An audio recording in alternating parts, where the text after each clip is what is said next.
a video about all of the different things I've thought about doing or I've actually done to try and improve myself as an actor and to improve my chances, I guess, in the industry. And if you want to see where I actually go in the future, or if you want to support my journey in any way, please subscribe. I would really appreciate it. And also, I wanted to say, I'm not doing this video because I think I'm the expert, because obviously I'm in a similar position to everyone else. But I just think it's an important question to ask yourself about what you can do. Because quite often you can feel at a loss as to what you can actually do if you've been rejected from a lot of things, or for whatever reason, quite often you can be feeling a bit stuck. So partly I'm just doing this video for myself to reflect on what you can actually do, because when you think about it, there is actually still a lot you can do to help yourself progress.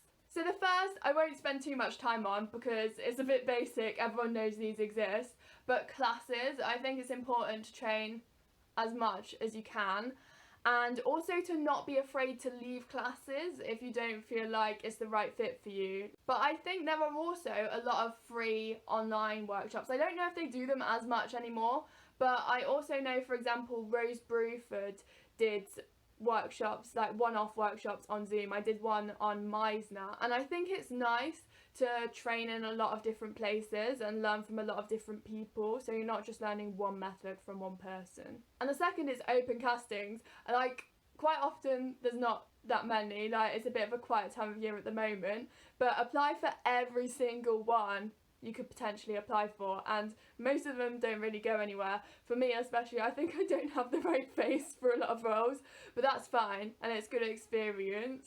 And also, this is a bit of a weird one, and I didn't go into becoming a self-tape reader with this in mind, but I would actually really recommend, for your own personal benefit as well, being self-tape reader for other people, because not only is it benefiting them because they've got a reader for their self-tapes, it's also benefiting you, because quite often all of this casting information and self-tape requests, they're all confidential. So you get to find out a little bit about what kind of projects are being made and being cast at the moment. I mean, there's not much you can do personally with that information, but it is just interesting to know where the industry's at, and also it's useful to get to see how a casting is laid out, like what information is each casting giving about the character, what is the audition material, like is it 2 scenes, is it 1 scene, are you having to do a song for this specific audition,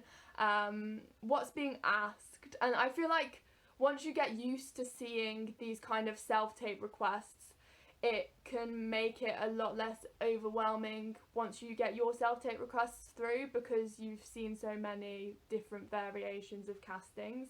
And the next thing is, if you have time, to audition for amateur theatre, because there's, I don't know actually in every area, but in my area there's a lot going on, and it does take up a lot of time, so it's difficult to do alongside work. But if you can do it, then it's worth doing, because it's good to get experience of doing a whole show. Also, what you can do is, if you're more interested in the TV and film route and not in the theatre route, it can often feel a lot harder to get that kind of experience of being on set.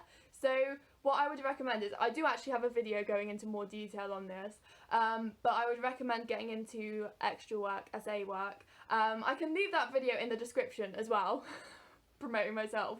But I think it's so useful to see a professional TV or film set and to see how it all works, and also just to get you feeling more comfortable in the kind of set environment is really useful. But also what you can do is, I emailed a monologue I'd just done, like a little self-tape of a monologue I'd done, and I emailed it in to the universities near me with a little bit of information about who I am, and that accidentally got sent to every single student in the TV and film department, and then I got to do a short film based off of that. because people saw it, and then I got experience of being on set, delivering lines, learning how to hit your marks. And I found it so useful for many reasons, because as much as you can practice and prepare your acting, once you're on set, that's the only way you can actually work out what you're like acting on set.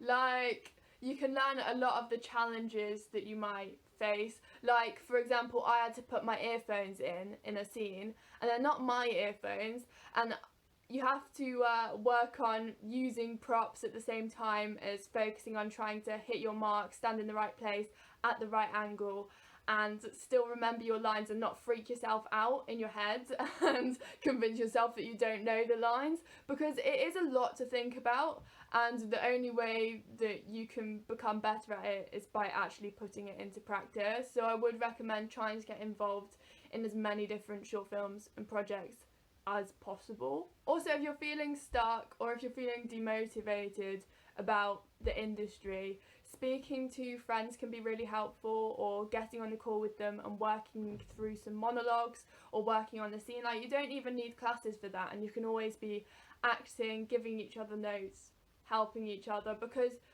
even if you do feel alone in however you're feeling about the industry and about your acting, you're probably not alone, and there's probably a lot of other people who feel exactly the same. So it's nice to be able to work with other people, because otherwise acting can be quite isolating. You're just auditioning for stuff by yourself.